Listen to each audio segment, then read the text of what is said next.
after going through and getting a bunch of the different Pokemon he had. But he really didn't care about any of them because every season he seems to switch just back to Pikachu and whatever starter one he could get his hands on. Point being, he decided to go to his local pachinko parlor and try to get in there and play a couple of games. When he noticed that one of the machines, his favorite one, though he's been in town for about a year, wasn't working, he decided to take his favorite screwdriver and go in to try to actually make the machine start working.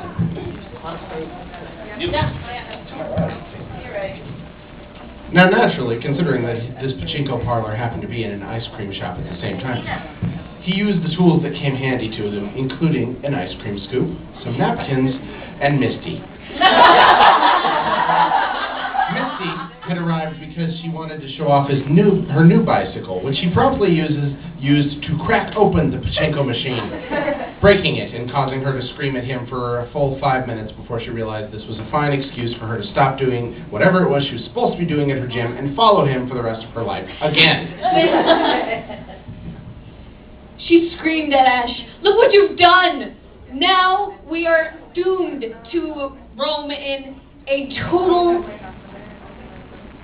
mess of a romance, okay?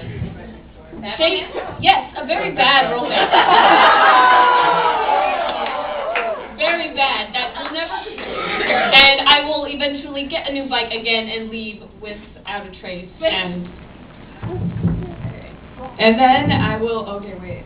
Am I saying this too loud? Okay, wait. Okay, fine. All right. After I get my new bike. And then I will still follow you, but I will be in the shadows. I've always been there. I've just never really been able to come back out because I have a new bike now. And I feel very left out. And, of course, we still have the broken pachinko machine and the ice cream parlor. And the ice cream people were getting really angry because we were just sitting there with a bunch of a mess with the pachinko machine and then... And as everything was going on, Ash still tried to beat the broken pachinko machine open with the bicycle. He does not notice that of the two members that are sitting there with the ice cream machine and the small Meowth also seem to be talking, all in a very similar costume, all dressed as females for some reason, starting to plot themselves to get the same Pikachu again that they've been trying to hunt for the last 20 seasons. And as all these plans start, it started with an evil laugh. Prepare for trouble, make it double. I don't know this speech.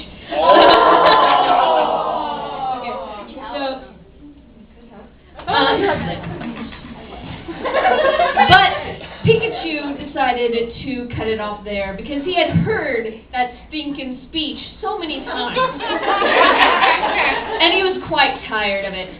So, as per usual, it was Thundershock time. And there was a big flash of light, and they flew out of the ice cream parlor and into the sky. I don't know exactly how that happened, but there was a big hole in the roof afterwards. And there was a light in the sky as they go, "Payrock is blasting off again!" As Team Rocket blasted off, then Pikachu was quite satisfied. After a hard day's work, he went to go get some ice cream. And, of course, he got his favorite flavor, which was chocolate, and he ate it. And then, as he was eating it, he thought, some ketchup would be really nice on this. And then, so he poured some ketchup on his chocolate ice cream, and...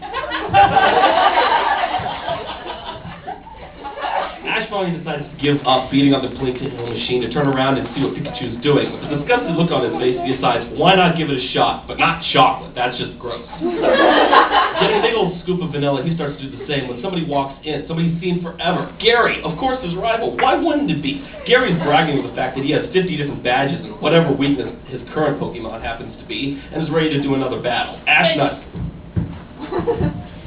Ash, never one to turn down a battle, called on his faithful Pokemon, who couldn't help him, because the door was kicked open by Mario. Mario ran forth to Pikachu. It's me, Mario. Pikachu, I need your help for the next Smash Brothers game.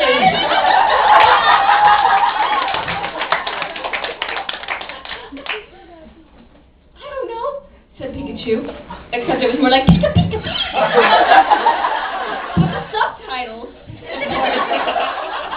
which, you know, some of the movies have, said, "Well, I don't know about that.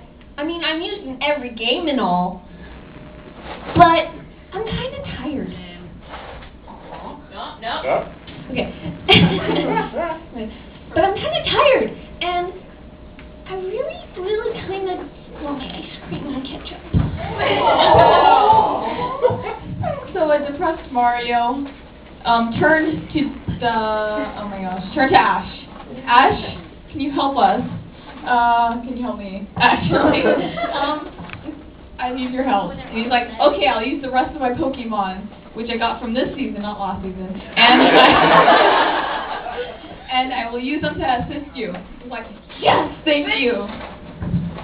Ash gets out one of his Pokeballs and throws it, and nothing else but comes out except for Excel from the Excel Saga. She's in an incredibly ready mood, starts spinning around and saying, all right, it's time to go. It's going to do this because Emperor Lord Blossom needs to go over here and make sure we get that together. But we don't even know what's going on. Suddenly she starts to fall down a large hole. We're not entirely sure why, but Mario has a large rope next to him, and he's not entirely sure where it came from, but it's a good plot device anyway about it. Gary, feeling incredibly left out, just decides to leave while Mario gets ready and starts asking him, Ash, please help me. I've lost my accent. It's completely gone. They've taken it out of me so many different ways.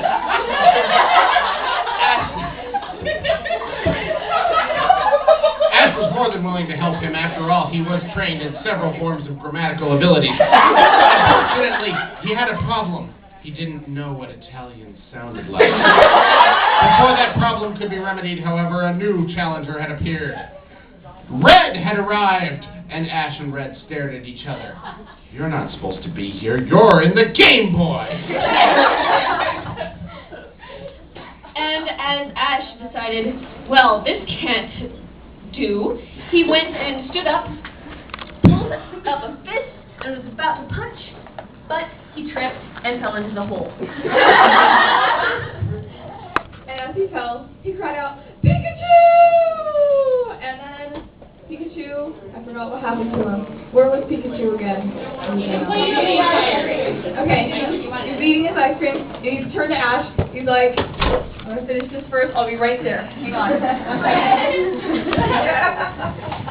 Ash turned towards Mario again as he's falling down and starts to figure out what kind of plan to be. The door opens yet again, and out comes a large cloaked figure with a bright red jacket and a large afro about 3 feet tall. He starts to hum a slight song. I'm Nabushin, my hair is very... Before he's able to cut off, Ash decides to shove him out the door. You have a higher fan rating than mine. That is impossible. A desperate move starts to call upon all the fan service powers he has, but because of PG-13, it makes it very impossible. 4 kids are cutting away many important scenes that help do the plot. Ash and Nabushin find themselves in a large battleground. Pikachu's ice cream is done as he lays almost on the ground, exhausted from the thunderbolts he's given. Nabushin's hair has been reflecting this entire time. As a new random leaf Pokemon, I don't care what the stupid name of it is, it's doing a good job of dodging all the rest of the remaining attacks.